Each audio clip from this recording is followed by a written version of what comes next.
मिरची, कोथिंबीर, कढीपत्ता व्यवस्थित मिक्सरमध्ये काढून अशा प्रकारे पोळी लाटून त्याला थोडेसे तेल लावून घ्या।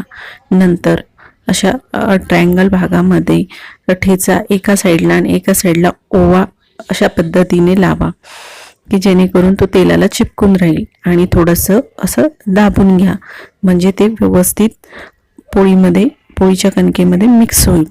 त्यानंतर त्या चौकोनाला एका साईडने हातून उचलून या पद्धतीने असं दाबून घ्या।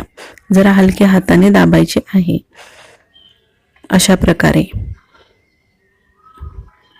हा मिरची ठेचा खूप छान लागतो आणि करायला पण सोपा आहे। अशा पद्धतीने ट्रायंगल लाटून घेतल्यानंतर त्याला तव्यावर दोन्ही बाजूने तेलाने किंवा तुपाने शेकून घ्या आणि खायला देताना सॉस बरोबर किंवा लोणच्या सोबत पण हा छान लागतो। चॅनलला सबस्क्राइब करा।